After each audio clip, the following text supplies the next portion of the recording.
I'm Emily. And I'm Gianna. And this is Booked Up Babes. Woo!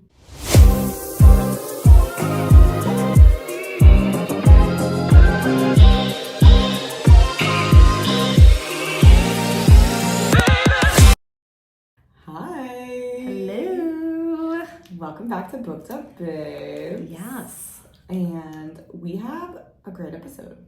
We really do. It's actually going to be quite full. I'm so excited to talk about our girl, Emily Henry. She's the queen of romance. And wit. She's like, oh my God, she's the best. I know. I actually had a conversation with someone the other day who read, so we're going to cover a funny story, but we're also going to talk about, some of her other books. Yeah. Kind of hard not to. It's almost impossible. Yeah. But I was talking to somebody and they were like, Funny Story was the first story that they'd ever read by Emily Henry, and they did not think that her writing was good. I don't like them. Just kidding. I don't know who they are. And I was like, okay. I was very surprised. I was like, you're absolutely allowed to not think that. Yeah. You're wrong. Just kidding. No. You can have an opinion, but it can't be wrong. Yeah. No. But I was really surprised because I don't think I've ever heard someone say that they didn't like her writing. I've heard people say that maybe they just didn't, the premise of the story didn't hit with them, but the writing, I just don't think that anyone in women's fiction, in contemporary romance, I just don't think anyone has her beat.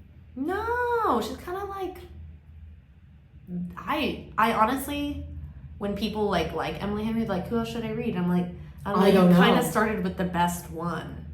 I had someone actually ask me too. They were like, do you have any Emily Henry style books with more smut? And I was like, no. I don't even have any with the amount of smut that's in it. I don't have any recommendations. Oh, we did talk about that though. I was gonna say, because when we talked about that, I was like, oh, L.J. Shen, because she has more smut and she's good story. Yes. Or decent story for how much smut there is. But I guess when I think about other books that are even on the same level as this, really not many come to mind when it comes to Emily Henry's writing and her banter and just the way that she writes people. I don't know. I didn't have anyone. I do actually have a few now, but because I really thought about this, I was forced to think about this. And by force, I mean I made myself think about this. It was self-inflicted. I held myself prisoner, and I was like, you better come up with some shit right now. But yeah, so we're gonna have a whole episode about the queen of romance, the queen of banter. Yes, we're about to do it. We're about to dive in. And while we're doing it, we're drinking lavender lemonades. We couldn't not do Funny Story and not make lavender lemonades. I mean, they literally drink it it was either that or red wine, And no, but the amount of times that they were drinking lavender lemonades, it was the signature drink of Michigan. Yeah, and isn't it that what they drink before they make out for the first time? I think so. Yeah. And she's like, he tastes like lavender lemonade. Oh, yes. But, okay. This is actually a perfect segue. I had a really hard time at first with her description of Miles. Whereas, for me, I've dated a few Miles. I was like... So you were like, so this sounds like my ex-boyfriend. Yeah, 1,000% yes. I will not name names. But I was like, yeah. He was very Nick Miller. He's very Nick Miller. And so, but I will say there was moments where she was like, he looks like a guy who's selling drugs outside of his car. And I'm like, and then yeah, there was sometimes where I was like, that's a little rough. The way that he was described, I was like, and we're attracted to this man. He's enticing. Says a lot about his personality. So it took me a minute. But then I was on TikTok after I read this, and someone was like, do you know who Dylan O'Brien is? Oh, yes, I think so. Okay. Not for all you listeners out there who I know that someone out there has watched Teen Wolf. I'm not talking about Teen Wolf Dylan O'Brien. I'm talking about right now Dylan O'Brien. someone was like, just imagine Miles as Dylan O'Brien. And I was like, I can get behind this. Okay, he's suddenly the hottest man that's ever been alive. Yeah, I could see that. Do you know Logan Lerman? Yeah, Logan Lerman. When I tell you, I had the biggest obsession with Logan Lerman my entire life because I'm the same age as him. Perks of a Wallflower. But even before that, Butterfly affects Logan Lerman. Baby Logan Lerman. Because I'm the same age as this motherfucker. Oh my god. So like, you best believe we grew up together in my head. He was my childhood best friend. He came up on my feed today, and I was just like, oh yeah. I mean, he aged fine wine. You You still do it for me. Well, he's so hot. He's so attractive. Oh my god. So also someone was like, think of Miles as Logan Lerman. You know what? With a beard. And this is, but like, as I said, like that's definitely been a type for me. Yeah. It took me a second. Yeah. But then I got behind it. But I will say that even with this description of him, I think he was probably the first main character that I wasn't immediately attracted to, that I absolutely and utterly fell in love with. Because he literally had one of the best personalities. I adored this man from like the get. Like the fact that this book opens up with him replaying like sad music over and over and over again in his room, and she's like, "Are you okay?" And he's like, "Yeah, I'm fine." He's watching Bridget Jones's Diary. Just the opening scene where she's listening to All By Myself. All by myself. I was like, I fuck with this dude. Obsessed with him. I'm so obsessed and with him. she's like, "Are you good?" And he's like, yeah, no, I'm fine. He's just like, has tears coming down his face. I'm chill. This is why I'm genuinely, like, for me, Miles did it for me very quickly. I was from the get-go very much a Miles fan. His personality was amazing. Mm-hmm. And I loved his outlook on, like, people and on life. Like, yeah. He had been, like, this thing with Petra obviously, like, beat him down. And even still, like, there was this one part in the book where Daphne, he says something and she's like, "Oh, I get to see your cynical side." And he's like, "It's not cynical." He's just like, "Oh, I'm going to pull it up." Oh, I did love how positive he was. He was so positive. Like, they literally went through one of like the most traumatizing breakups you could think of. Mm-hmm. And he, like, I mean, he was sad at first, for sure. But he was never like a very, like, as you said, like, cynical, negative person. The only time he would, like, there were the moments where he would talk about Petra and Peter. Fuck them. Yeah, seriously. Oh, we'll get terrible into people. Them. Yeah. But he would talk about them, and that was really the only moment that you would catch, like, that negativity. And even then, he was being logical. Even then, he was just like, they are the way that they are because they need to love themselves more. And I'm just like, oh my god, an emotionally intelligent man, which Emily writes. Like, she writes emotionally intelligent men who have to go through their own major, issues that they have to deal with, but still, like, from the beginning, they're emotionally intelligent. Yeah. So I loved that about him. And he said at one point, "Things go smoother if you don't let people get a rise out of you," he says. "If you give them control over how you feel, they'll always use it." And I'm like, yes, Miles. And then that's when she goes, "I finally see your cynical side." And he goes, "It's not cynical. If you don't give other people responsibility for your feelings, you can have a decent relationship with most of them." And I was just like, I could use that. Like, there were a lot of moments in this book where I was just like, that is a really good thing to hear. Yeah. It was just like, and it's not because I needed to hear it. It's just like, I would sit there and I'm like, that was a really nice thing to read. Emily Henry must have a really good therapist. Yeah.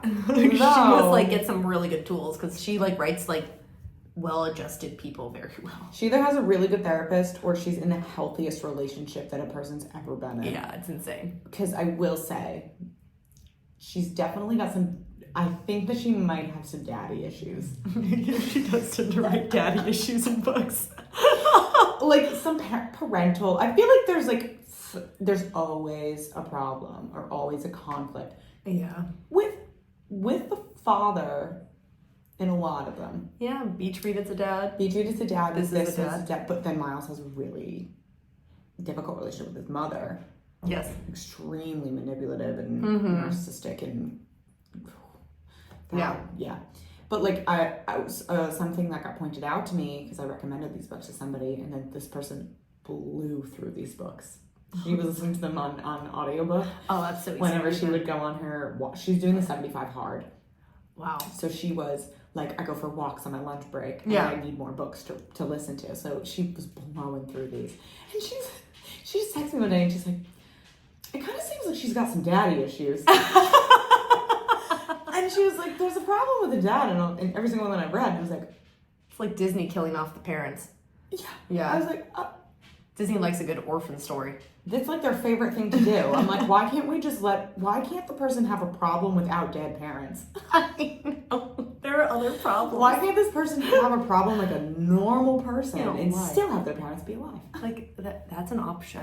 Or family member. Did you watch Big Hero 6? No, that's one of the ones I haven't seen. Guys, if you haven't watched Big Hero 6 and you want to feel like your heart's being ripped out of your chest, that's the movie for you.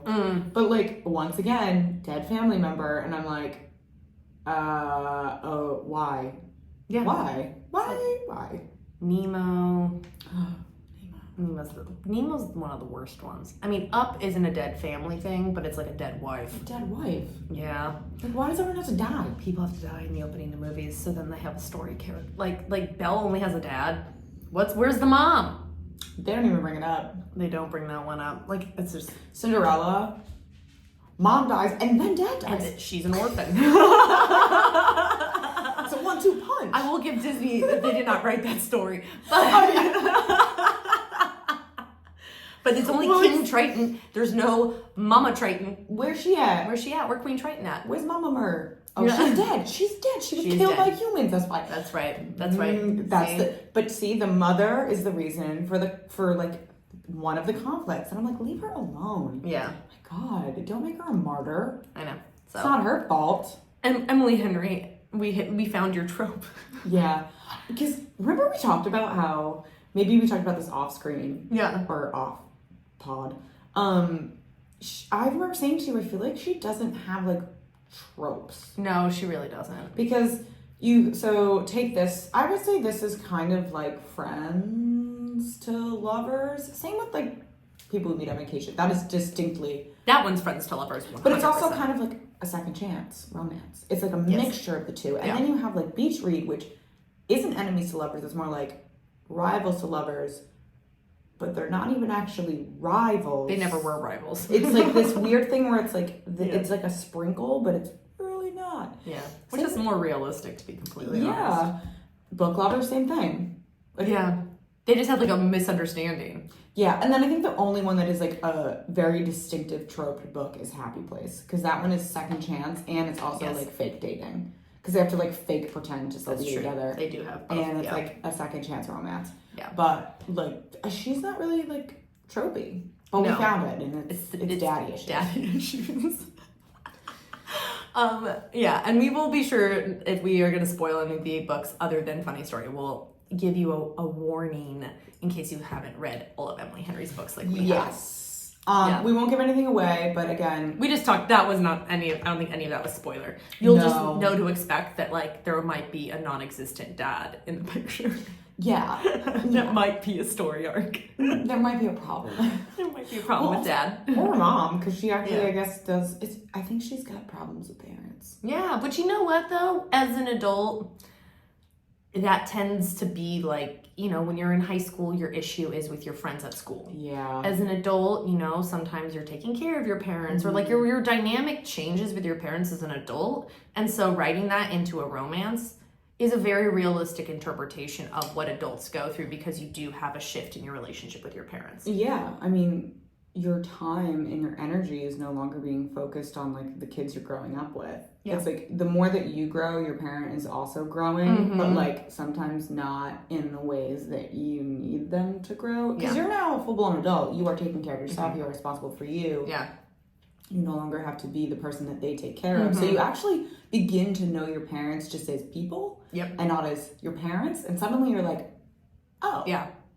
It changes. And it changes. Everything changes, and suddenly your relationship looks wildly different. And it's just because you're more aware of who they are as a person than as a parent. So. Yeah, especially in your 20s and 30s. So I feel like absolutely that's, you know, a really pivotal point in a relationship with a parent. And so writing that into a storyline that also includes romance, because you're probably dissecting that while you're trying to fall in love with somebody. So I think it's a very natural thing to do. It's just funny that it tends to regularly be the dad who's the problem. Yeah. So what do we think of the plot of this book? I really did love this book. I did a lot. And at first, I liked the progression of this plot. Yeah. I really liked how you just jumped right in. Yeah. And I really appreciated that, like, how they end up, like, in a close proximity thing is, like, kind of, if you were in that situation, you're, like, in a city that you're only there because your spouse or your potential spouse brought you there. Yeah, you might actually end up living in that situation where you are living together because your significant others left you. And I've never heard of it happening, but it made sense.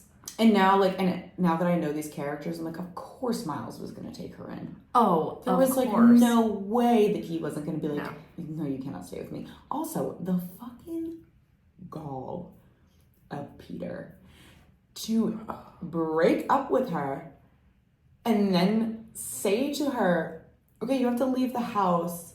Me and Petra are actually going to go on this like European vacation for a week so you can pack your things up and go.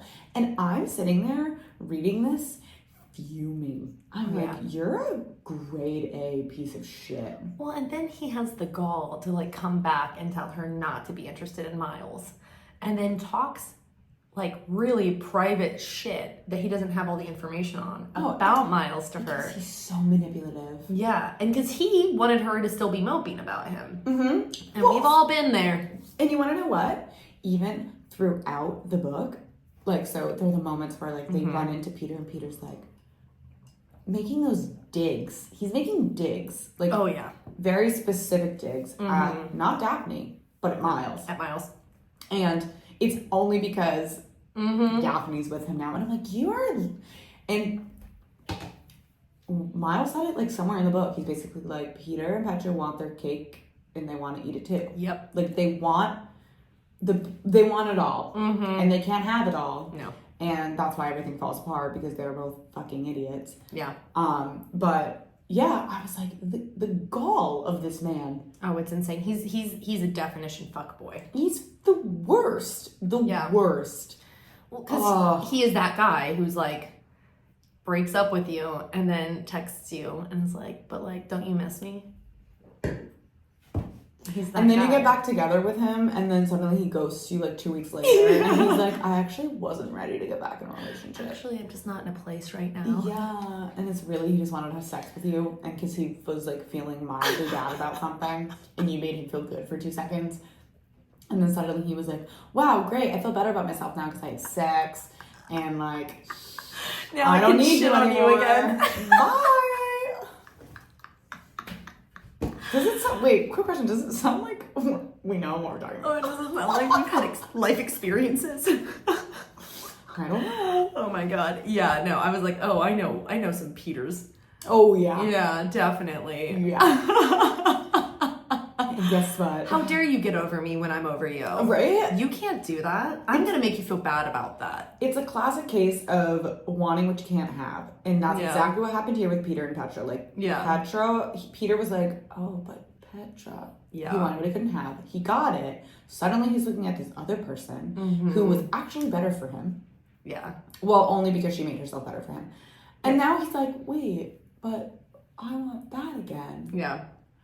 Woe is me. And it's a narcissist. Well, and speaking of her changing herself for him, she needed somebody like Miles who showed her to be herself, to be friends with him before she could be emotional with him, like romantic with him. Because I think she needed to be with somebody who brought out who are you and like forced her to like dive into that. Yeah, for sure. And so I think what I like is that it is like close proximity. It has a bit of a friends to lovers thing. It has like a lot of like, but it shows the development of her that she needed to go through being his friend and finding her own self-confidence, because she was somebody who meshed herself with other people's personalities.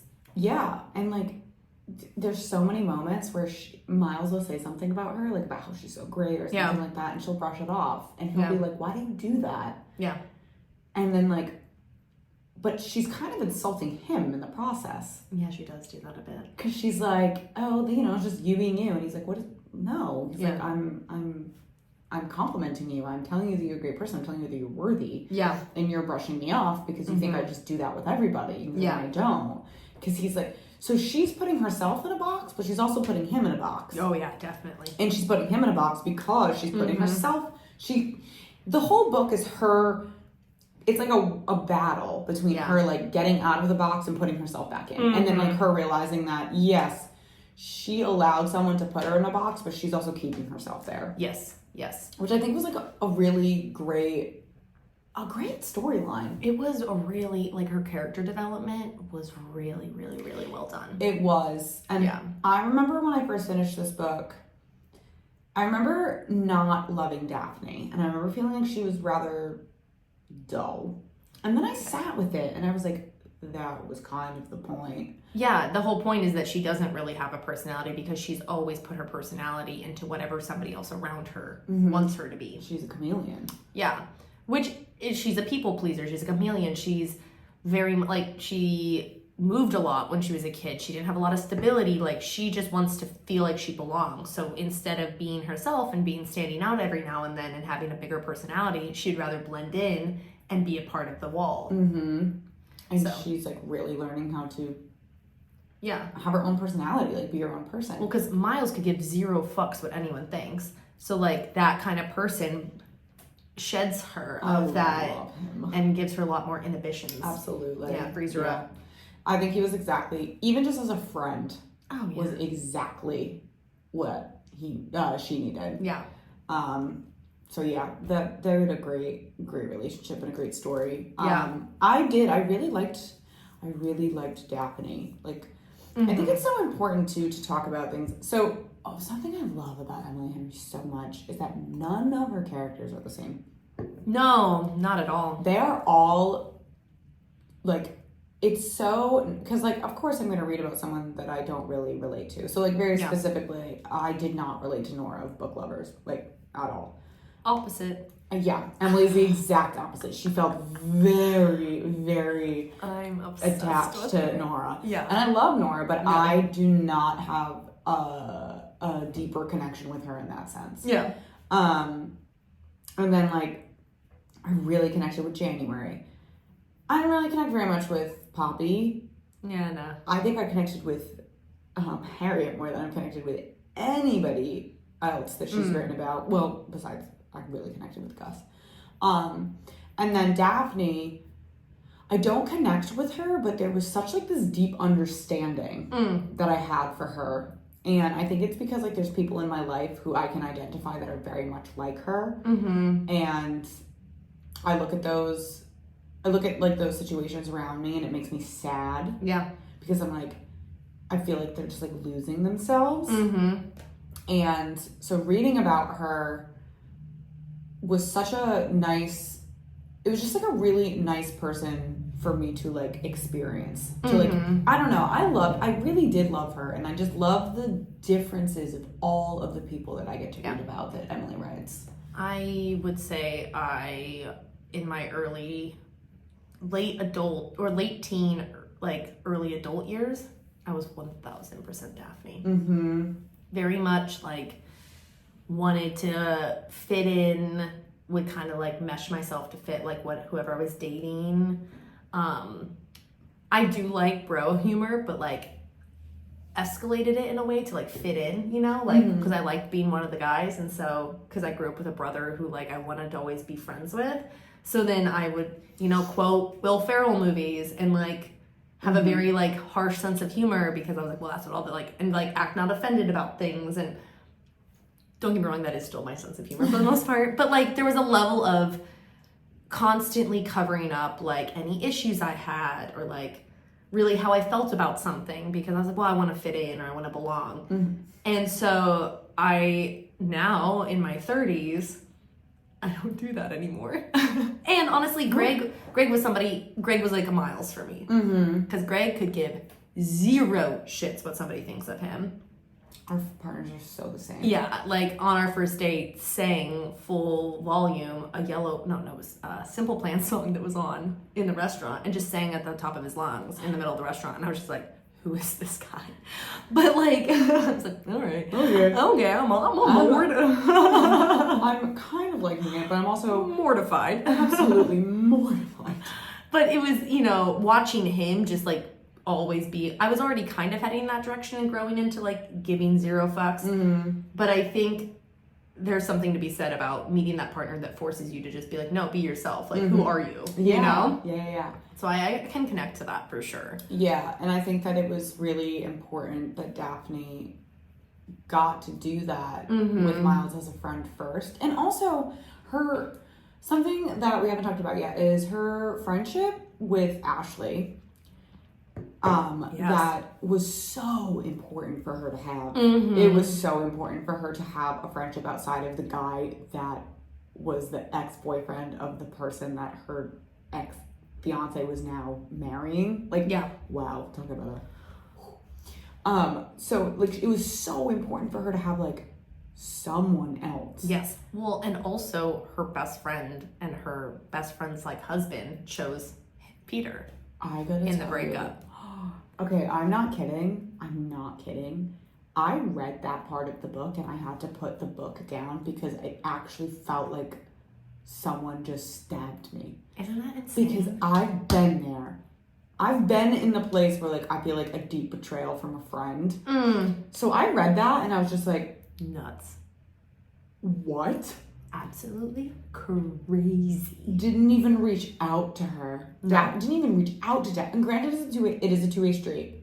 Yeah, but when you're going through something like that, you should not be reaching out to people. I'm so sorry. If you feel like you need to be reached out to, then you don't have good friends. No. Like, that's insane. Like, your fiance leaves you, like, a month or a couple months before your wedding for his best girlfriend? Because he's at his bachelor party when he decides to leave her. I know. Like, it's not like they're like, 3 years away from, and even if they were 3 years away from going down the aisle, it's still a traumatic thing. But, like, she has her wedding dress. The wedding is planned. She has all the crap. Like, as her best friend, to be like, we're going to choose the guy who left you. And I know that her husband was Peter's, like, best friend or something. But it was through her. Also true. Because they were friends first, and then they introduced their men to each other, and their men became friends. And then what? I'm sorry. And then she, like, tries to give her a chance in the end. I was like, I'm sorry. That's when you cut her off. No. Forgiveness is beautiful. You're forgiven, but we're not friends. Like, done. There's no way. There were quite a few things about the end of this book that I was just like, no. And we'll get to those. Emily Henry endings, they're hit or miss for me. I love the books. Sometimes the endings aren't my favorite way to close up. They're always happy. Yeah, but there was something about the ending of this book. I mean, the ending was great, but like the way that we got there and like that third act, I was just like, there were things that I was not vibing with. And we'll get to that. Yeah, for sure. But yeah, it was like so important that Daphne had Ashley because it was necessary. The feelings that she must have been feeling when she saw that her friend was with I can't even say it. It makes me so angry. It makes me so mad. It makes me feel like spoilers for Fourth Wing. Spoiler. It makes me feel like the time where Violet and what's her face were fighting on the mat. And she was like, and she realized that she understood her fighting because Xaden had also taught her how to fight. And that moment, I was like, betrayal of the highest form is hitting me right now. I mean, that's not that much of a spoiler, but it's a decent enough. I was so mad. Okay, spoiler over. Yeah, that's really. I was pissed. Pissed. Yes. So when I talk about like that situation, I'm like, bitch. But anyways, I agree.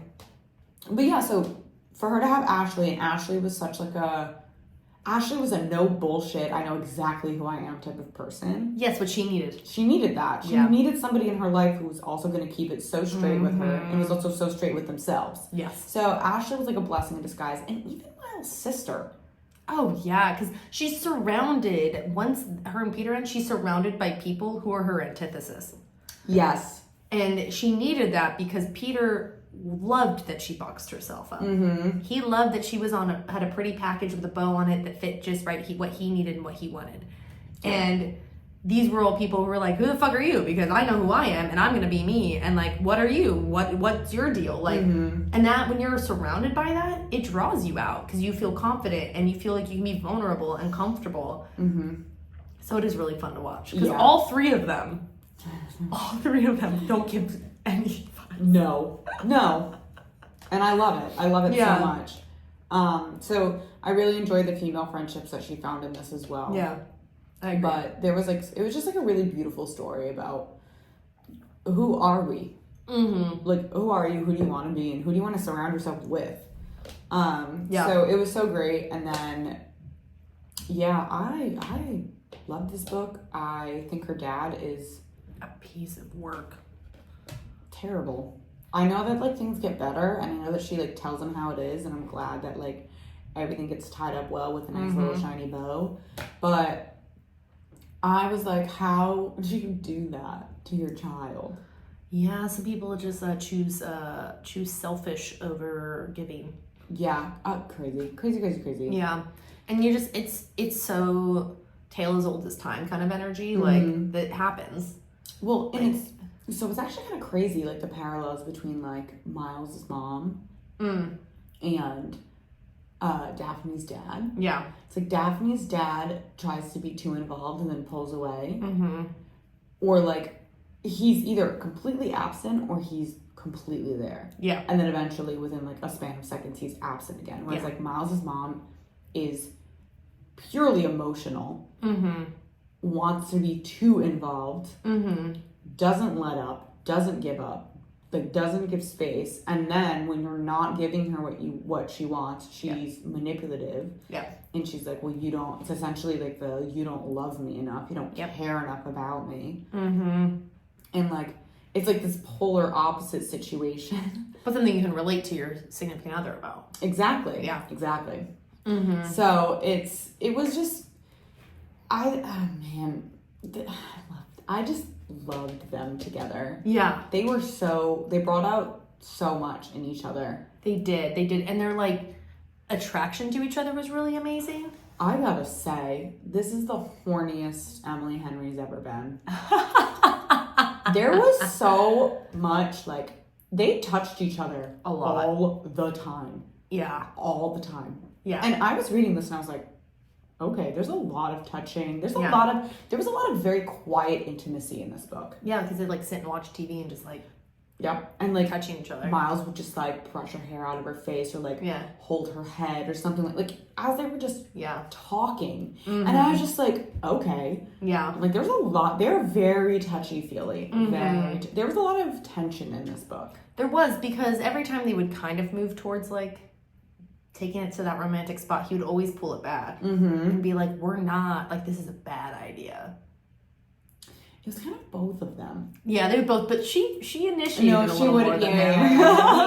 He definitely was like, oh, should we be doing this? She was like, no, I really want you. And he was like, well, should we? Like, he shut it down a few times. Yeah, he was being the responsible. Yeah. Emotionally intelligent one. Yeah, exactly. Not thinking with his penis. Yeah. Which, like, bravo. Like, which is 5 stars to you, sir. Rare. And I did like their attraction. I did a lot. I liked it a lot. And I liked that he did these like planned dates for them.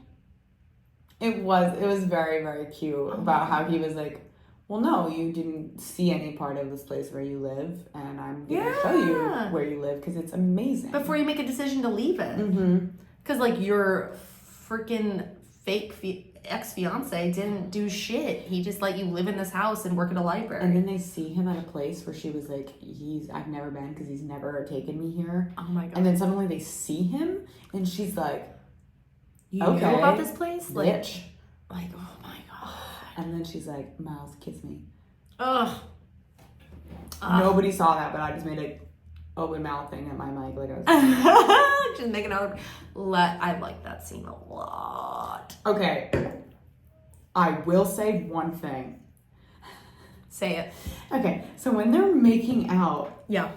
after the senior prom in the car, yes, I gotta tell you, and I don't know if anybody else can agree with me on this, but they were putting themselves in positions where I was like, based off of a few lines ago, how are you now in this position? they jumped real quick. But this is the thing. I went back and I reread and I'm like, based off of where you were 5 minutes ago, like just a few sentences ago, where you are right now is impossible. Like you like, I feel like Emily missed some moments in that scene because I was just like, well, how are you now here? Because you never transitioned from here. Like you were standing. And now you're fully doing this, and I'm confused as how you got from A to B. Oh, you're talking about like physical, like how she described where they were physically. I was so confused. I thought you meant, I was like, I don't know, I felt like chemistry-wise, they're like, no. Oh, that makes more sense. Oh, it's funny, she skipped like body part descriptions. Yeah, because like, that's funny. Because she is at one point just suddenly straddling him. And I'm like, yeah. Okay, but like, weren't you? And I'm not even kidding. I went back and I looked. That's really and funny. I was like, I can't find the point in which the transition happened. And my ass just read between the lines. I was just like, boom.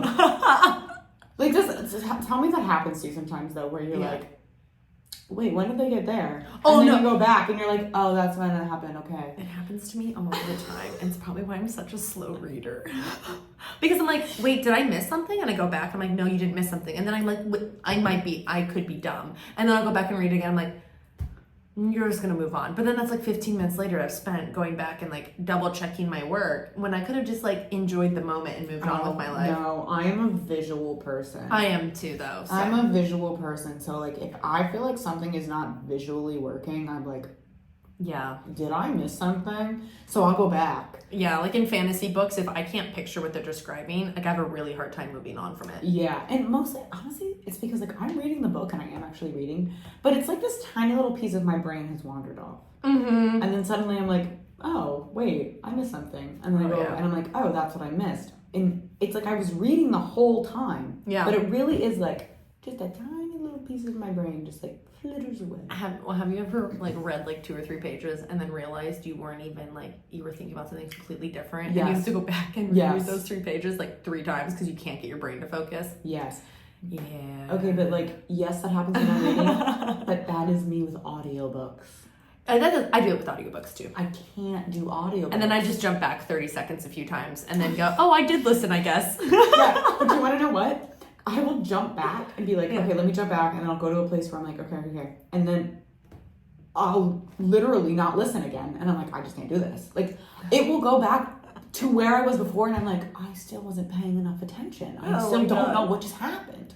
So audiobooks are not for me. Yeah, they're for me for sure. But I like a good hybrid. I like to do audiobooks and reading actual books. But unless it's Powerless, then... That was a very good audiobook. I'll listen to that. Yeah. No, it's... on the topic of funny story though. Yeah. Guys, would it be us if we didn't somehow go off? Spin off the rails. We already broke out into song. So we're pretty on track. If you're drinking along with us and making this a drinking game, you can have a few sips. Yeah. It'd be a fun drinking game for our podcast. I really, really, really enjoyed their romance, their character development, just the storyline in general. Like, as a whole, I thought this was one of my personal favorites of Emily Henry. Absolutely. So before we kind of like close out talking about this, the only qualms that I had with it was I did not... So sometimes, like, sometimes a third act breakup is necessary. Yes, sometimes a third act issue is necessary for the plot. Mm-hmm. I don't love them, but sometimes I'm like, this was actually quite important. Yeah. It makes absolutely no sense. Yeah. Okay, Miles was going to find her dad. Love that. Like, what a man. Beautiful. But then the fact that he goes and he helps Petra and he doesn't even answer his phone. I know. And then leaves her, like, hanging for, like, 2 days. I know. I'm like, in what world is this something that Miles would do? It didn't fit his character, but also he was, I will say, he was very resistant because he didn't think he deserved her. Yeah, but still. So sometimes people self-sabotage when they think they don't deserve something. I know, but it just felt so removed from, like, every single thing. All his other actions, for sure. But he would say, like, regularly, like, I don't deserve you. Like, he did say things like that. Yeah. So I feel like I could see, like, sometimes you go a little crazy and you self-sabotage. And I agree with you. I thought it was, like, aggressively left field. Or, like, it was a little much. Like, I feel like she could have done that storyline and not made it so, like, almost rejecting. Yeah, like, in that moment, I was just like, damn, like, this girl's been through so much and now she's going through this again where it feels like an absolute rejection. Yeah. Because you got bitch-ass Peter who's like, do you even know where he is right now? And it's like, I'm going to need you to fuck off. And he also, like, overplayed it. Like, he just lends Petra his truck. He doesn't actually go help her. No, I hate Peter. Like, he goes to see her dad, to tell her dad he ain't shit, and then goes, oh, you need my, he's like, here, just take my truck. But, like, that's all he does. He doesn't, like... He blows it up and he makes it, And Peter, if I see you, it's on fighting. It's on sight. Fighting. I did think it was a little much, but I feel like it could have been a little less, like, we broke up and... I think she needed some sort of conflict, and I was just like, I feel like we could have just had a happy ending. The whole book is just It is a conflict. Like, they don't get together and they finally get together. But Emily is definitely known for having her third act issue. Yeah. Always. It never doesn't happen. Most romance authors have it. Yeah, but this is the thing. Not all of them are in every single one. She has a formula.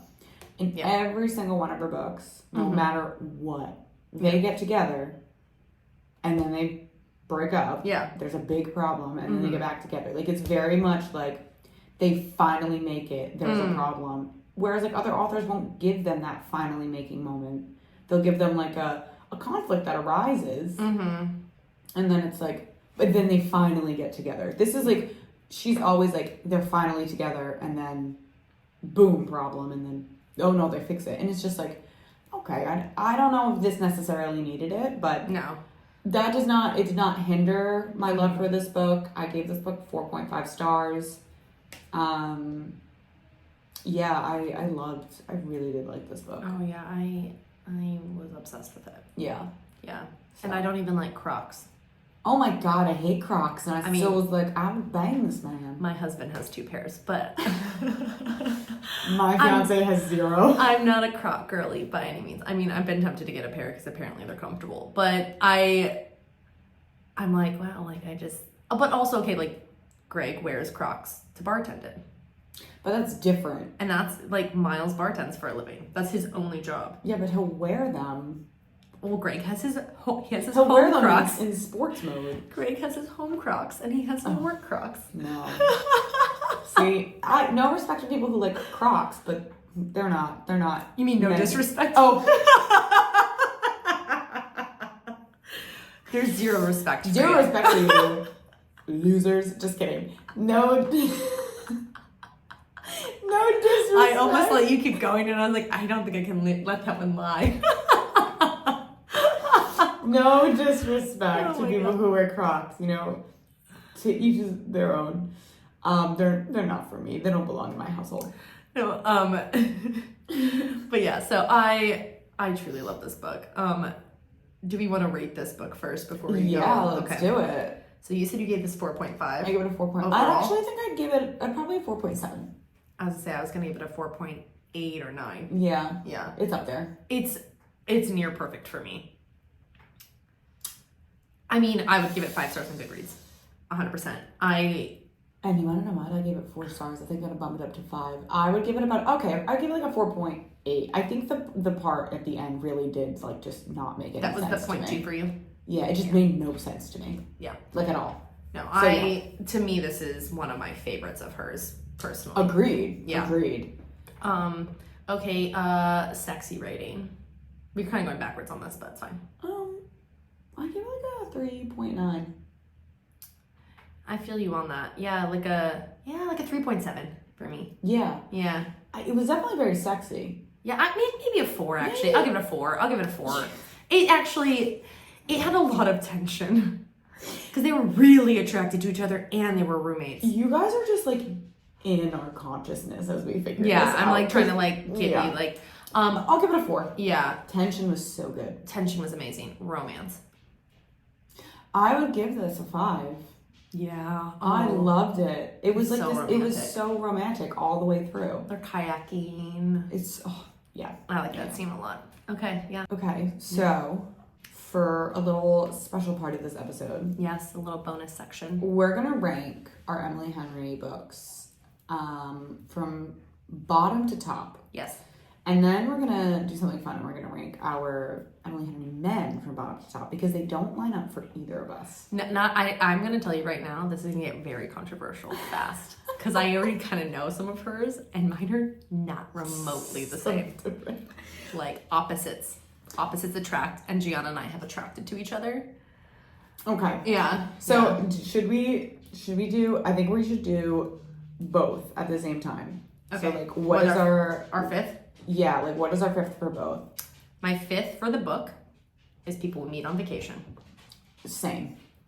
Here's where it's gonna get controversial because I already know this is not your 5th for the guys. Wait, am I about to be heartbroken? It's Gus.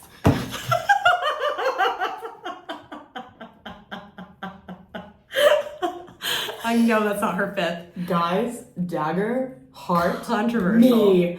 He just didn't really do it for me that much. Oh my god, that's No. the love of my life. But when I tell you he didn't do it for me that much, that means he didn't do it for me that much in an Emily Henry book. Yes. In like the grand scheme of books, he does it for me because Emily Henry is the pinnacle for me of like contemporary romance. But It's like I don't even know who you are. Gus wasn't my number 1. Oh, that's my baby boy. I know. Okay, well, so my number 5 for books was People We Meet on Vacation. I feel like this is kind of where it lies for everybody. It doesn't mean that we didn't enjoy it. Yeah. It's just out of all of them, probably just the weakest of them. Honestly, I've given pretty much every Emily Henry book 5 stars. Yeah. So just when we say like the least favorite, that's take that with a grain of salt. Yeah, my number 5 is actually it's Win from Happy Place. Oh, this is gonna get interesting, guys. Because I interesting. love Win. And he's got, like I said he's got some great lines. Like the one, oh my, he really does have like some really, really good lines. I love Win. Like some of the most romantic shit I've ever heard. Yeah, no, he's so romantic. He is, I don't know, he's just, he's not my guy. So he's number 5. Yeah, okay, this is a battle royale. Yeah. All right, number 4, book. Ready for it? Go for it. Beach read. Oh my god. I know. I feel like my life is falling apart. I know that's not her number 4 book. I know her answers better than... I knew this was going to be really dramatic for us. Okay, actually, my number 4 is going to surprise you. What is it? It's Book Lovers. I knew that. I knew our 4 and our 1s are probably traded. Oh my god. I knew that. Wow. Okay. Yeah. Okay. Mm-hmm. And I love Book Lovers. I actually do think that... I love Beach read. I think that Book Lovers has the best banter Oh, out yeah. of every single one of her books. I remember literally laughing out loud with that book. Didn't connect with it as much as I would have liked to. Yeah, this is really funny. Who's your number 4 for a man? Alex. Okay, Alex. Okay. Alex. Okay, we really meet up on People We Meet on Vacation. I actually cannot believe that Alex is before Gus. When we were rehashing every book, I was like, I remember really liking him. I do really like Alex. I think Alex Nielsen is like the sweetest man in the entire world. Liking him more than I liked her when I read the book. Agreed. Yeah. Yeah. Oh, I love Alex so much. Okay. All right. Number 3. 3, Happy Place. Okay. What's yours? Mine is Funny Story. Okay. This was hard. This was hard. This was, for me, to between my 2 and my 3, for both of these positions right now, was very... It was like this for me. It was like back and forth. It was very hard. Yeah. Yeah. I knew our number 1s and our number 4s would be inverse. Yeah. Okay, Yep. so that's for books. Okay, now for men. Charlie's? He's not my favorite also guy. my number 3. Yeah, I love Charlie. And you know me, my Peter Gallagher eyebrows. You and loved those has eyebrows. them. And I love Charlie so much, but he's not my favorite. Yeah. Okay. Yeah. Charlie's, I mean, it's not really it was no surprise to me that Charlie was number 3 for me. It was a surprise to me who I was doing for the second and third spot for books. Yeah. But Charlie, again, I think he's so witty and so funny, and he was great, but he was definitely 3. Yeah. Okay, number 2. Ooh, it's getting spicy in here. All right, for me, number 2 is Funny Story. And number 2 for me is Happy Place.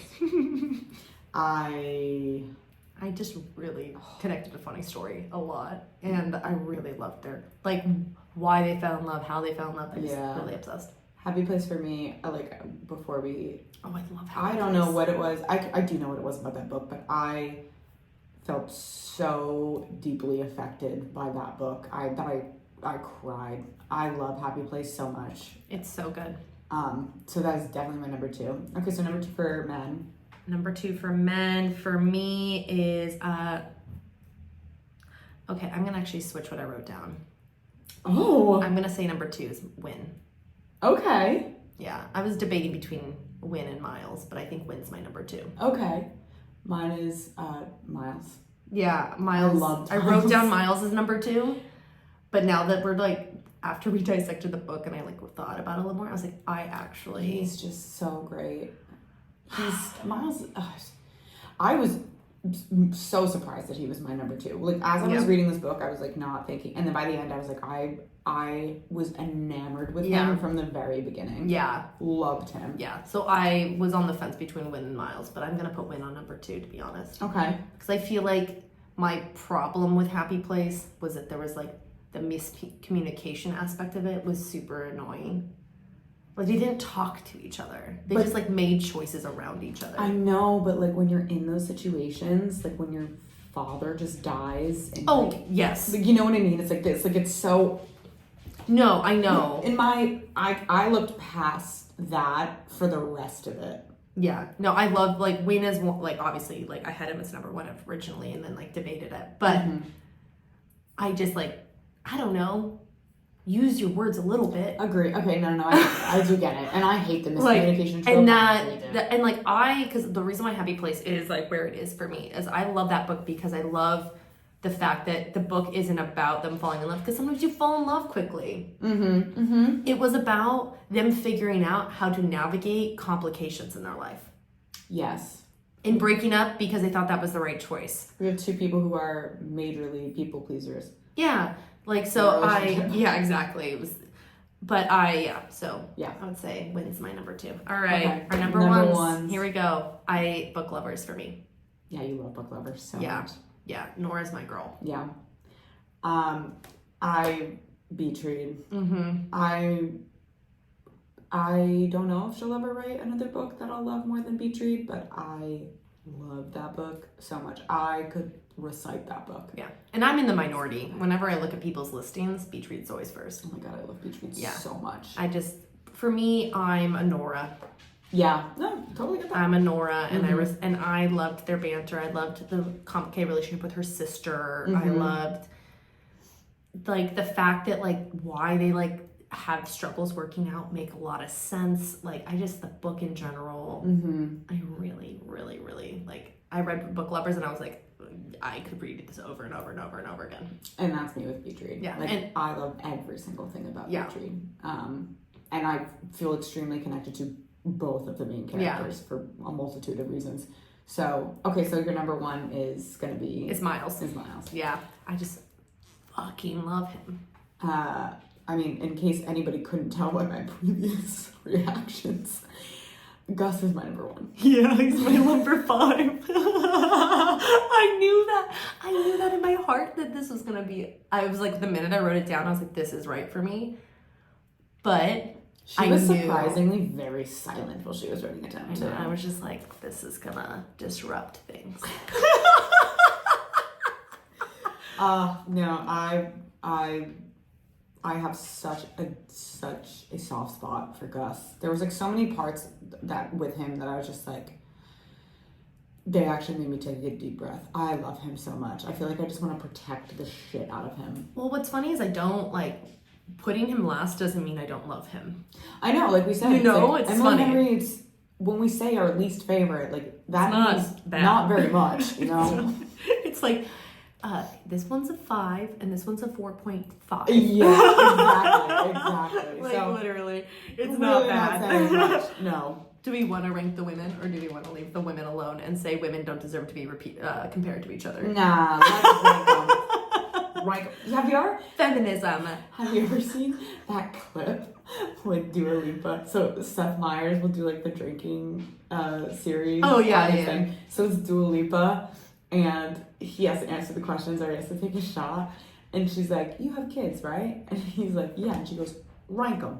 Oh, I have seen that, and it's insane. I have seen that. It's hilarious. So, all right, let's rank them. Yeah. Do you want to rank the women? You want to do it? Let's do it. All right. Do you want to just like spitfire, like just like say them? Yeah. Okay. So Okay. number 5, Number 5, Harriet. Poppy. Number 4, Ooh. Poppy. I would say Nora. Okay. I love this. Number 3, Daphne. Daphne. Okay. Number 2, Harriet. January. And number 1. Number 1, Nora. January. That was fun. Rapid fire. I was like, don't give me time to think this. Go, go, go, go, go. Gut reactions. Oh my gosh. Well, That was fun. That was fun. So thank you for joining us on this journey, everybody. Thank you, our Emily Henry journey. I'm so glad we got to talk about it. So oh my glad God, to talk about yes. her. Yes. If you haven't read Emily Henry yet, please read her books. She's wonderful. She's a great romance author. And also, please do not forget to visit our pages and like, subscribe, review on our YouTube channel. And also like us on Instagram and follow us on TikTok. All that. So Instagram is going to be Booked Up Babes Pod, and TikTok is going to be Booked Up Babes. And don't forget to rate, review, and subscribe on wherever you're listening to us. Yes, Spotify, Apple, Amazon. Can attached to a string. I was wondering where you were going with that. But yeah, we love you guys, and it would be great if you could show us some love back. Yeah, share us with the world. Yes, please, All right. please. Okay. All right, cool. Well, Bye. Bye.